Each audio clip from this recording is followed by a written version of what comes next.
아멘. 귀한 찬양 감사합니다. 예수님이 예루살렘에 입성하신 후의 일입니다. 성전을 향하여 예수님이 길을 가시다 배가 고프셨어요. 그런데 마침 길가에 있는 무화과 나무를 보시고 먹을 게 있나 가까이 가셨는데 잎사귀 외에는 아무것도 없는 것이었죠. 네. 왜냐하면 무화과의 때가 아니었기 때문입니다. 그런데 예수님이 갑자기 이 무화과 나무를 저주하신 것입니다. 그리고 다음날 예수님의 말대로 그 나무가 뿌리채 말라버리죠. 네, 마가복음 11장에 예수님이 예루살렘에 입성하신 후에 처음 등장하는 내용입니다.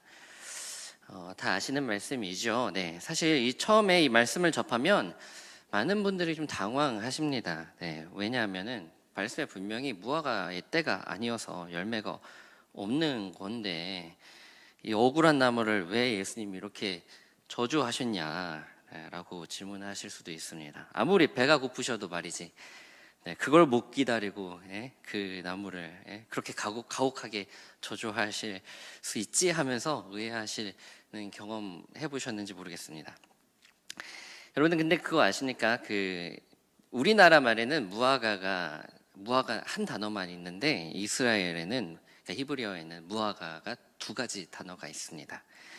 네, 잎사귀가 처음 날 때 함께 나는 작고 올망졸망한 언뜻 봐도 덜 익은 풋 무화과가 나는데 그것을 파게라고 합니다.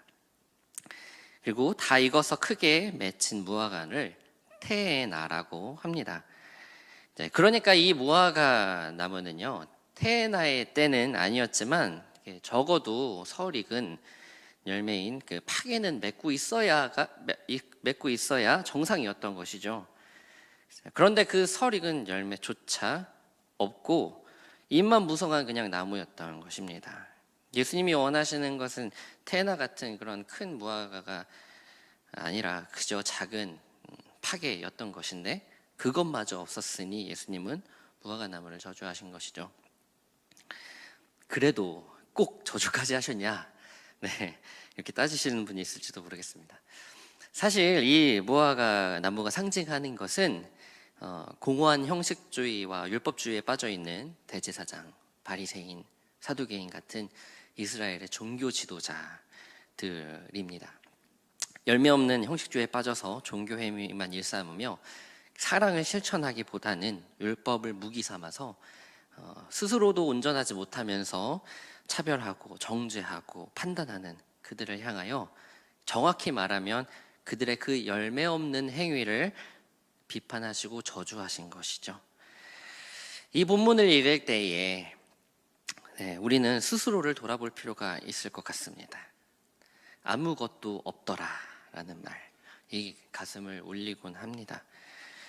그리스도의 복음을 믿고 나는 열매 맺는 삶을 살고 있는지, 아니면 교회 마당만 밟고 왔다 갔다 하는 모습만은 아닌지 돌아보아야 할 것입니다.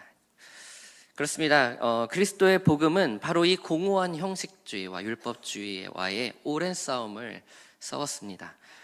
예수님이 부활하시고 승천하신 이후에 제자들이 성령을 받고 온 유대와 사마리아와 땅끝까지 복음을 전하고 교회를 세울 때에도 이 싸움이 계속되었습니다. 오늘 함께 읽은 본문의 배경이 되는 이 갈라디아 교회에도 같은 싸움을 싸우게 된 것이죠. 직면한 문제가 바로 이 율법주의와에 대한 문제였습니다. 갈라디아서는 바울의 많은 서신들 가운데 가장 화가 나 있는 상태의 서신이라고 보시면 됩니다.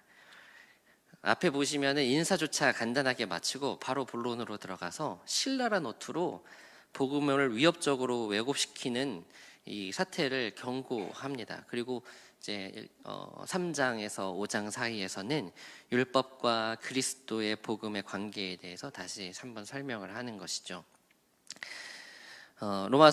갈라디아서 5장 1절 그리고 5, 6절을 보시면은 그리스도께서 우리를 자유롭게 하려고 자유를 주셨으니 그러므로 굳건하게 서서 다시는 종의 멍에를 매지 말라. 우리가 성령으로 믿음을 따라 의의 소망을 기다리노니 그리스도 예수 안에서는 할례나 무할례나 효력이 없으되 사랑으로서 역사하는 믿음뿐이니라.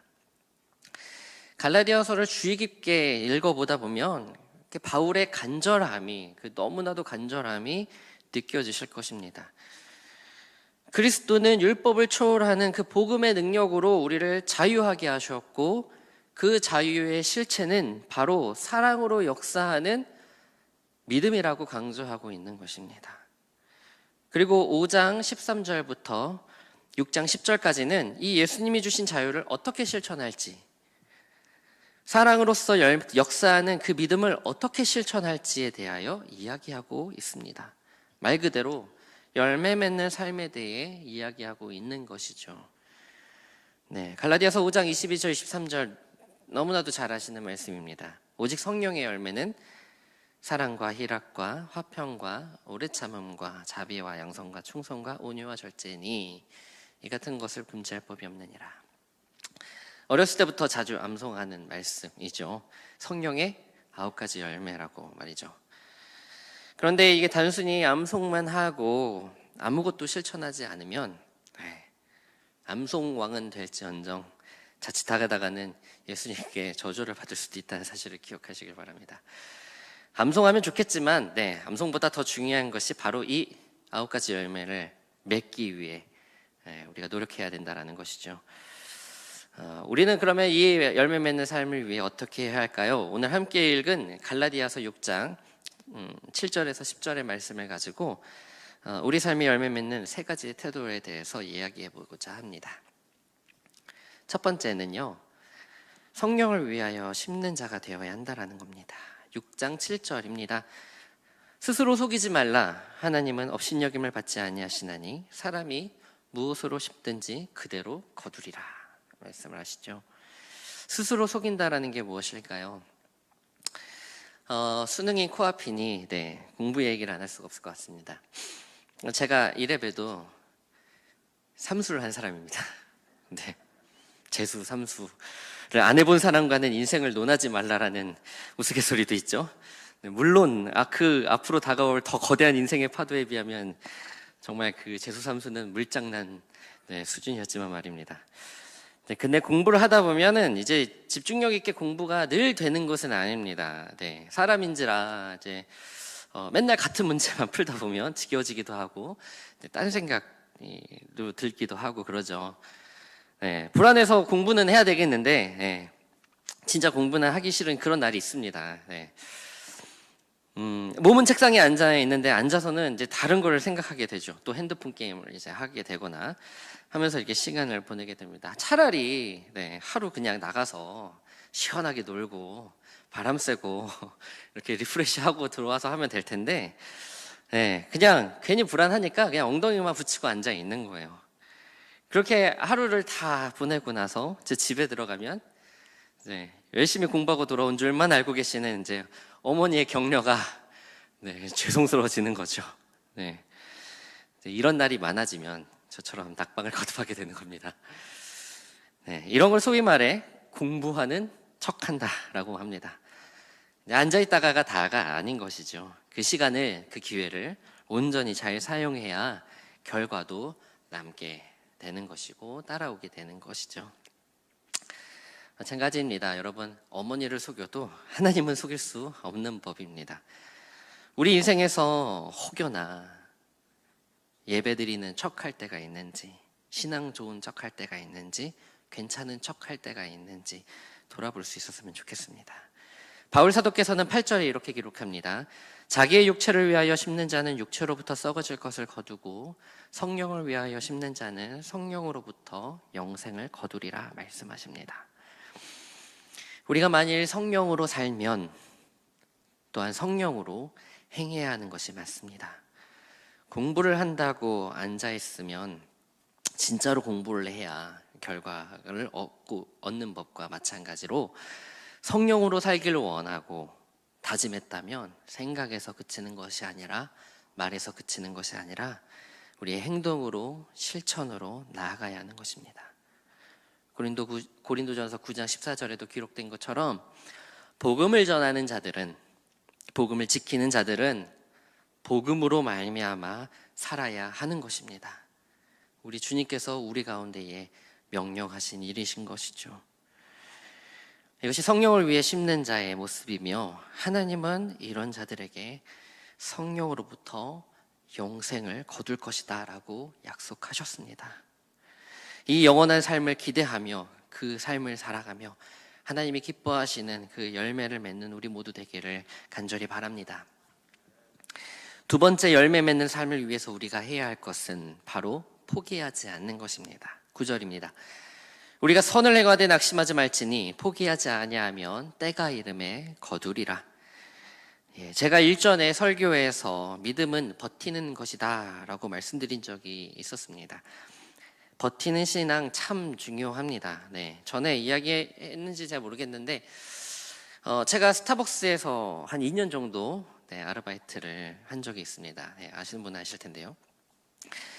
이때는 정말 커피의 컷자도 모를 때였습니다. 알바가 어려우면 뭐 얼마나 어렵겠냐 하면서 제가 갔는데 첫날부터 엄청 깨졌죠. 점심시간에 사람들이 몰려드는데 음료 만드는 속도도 늦죠. 그렇다고 포스를 보자니, 스타벅스 아시겠지만 주문 엄청 까다롭잖아요. 뭐 시럽은 뭐 넣냐, 샷은 얼마 넣냐, 물은 어떻게 하냐, 엄청 주문이 까다롭습니다. 그러니까 이제 이것도 헤매고 있으니까 줄은 길게 늘어서고, 이제 저는 또 그 줄 늘어나는 줄을 보면서 또 머리가 하얘지니까 더 느려지는 거죠. 결국 주방으로 쫓겨나게 되고, 또 그 점장님이 또 아는 형님이라서 형한테 맞으면서 하게 됐죠. 열심히 한다 해도 이제 좀처럼 실력이 안 늘고 또 혼나는 날이 길어지니까 이제 저도 미안해지는 거예요. 민폐가 돼서는 안 되는데, 하면서. 그래서 이제 저도 나름 이제 스스로 이제 다짐했습니다. 일단 이제 6개월만 좀 해보자. 6개월 뒤에도 달라진 것이 없으면 나가자. 더 이상 민폐를 끼칠 수 없으니까. 이렇게 하고 매일매일 혼나면서도 최선을 다해서 일했습니다. 뭐 꼭 최선을 다한다고 늘 잘 되는 것은 아닙니다만, 그래서 아마 6개월이나 걸린 것 같아요.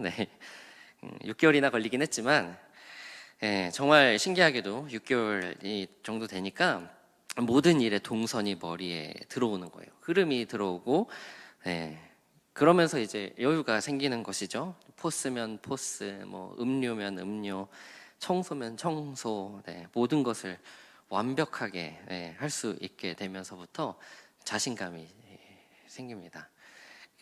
예전에 기억에 의하면 제가 그 휘핑크림을 그렇게 높이 쌓아줬습니다.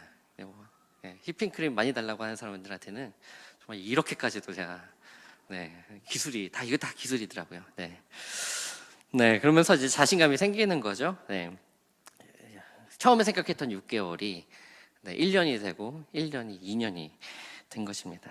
여차했으면 저 여기서 못 봤을지도 모릅니다. 스타벅스에서 저기 춘천의 스타벅스에 어느 스타벅스의 점장으로 있을지도 몰랐겠는데, 하나님이 저를 이렇게 돌리셔서 지금 이 자리에 오게 된 것이죠.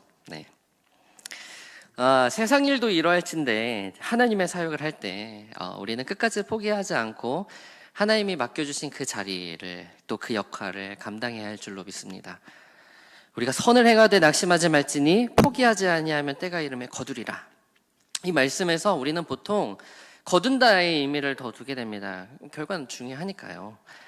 그런데 여러분, 하나님의 사역에서 거둔다고 하면 내가 거두는 것일까요? 하나님이 거두는 것일까요? 하나님이 거두는 것이죠. 하나님이 우리에게 요구하시는 것은 어떤 큰 성과나 큰 결과물이 아닙니다. 다만 포기하지 않고 그 자리를 지키는 것, 겸손하고 묵묵하게 맡겨주신 그 일들, 봉사의 자리를 지키는 것을 하나님이 우리 가운데 요청하시는 것이죠.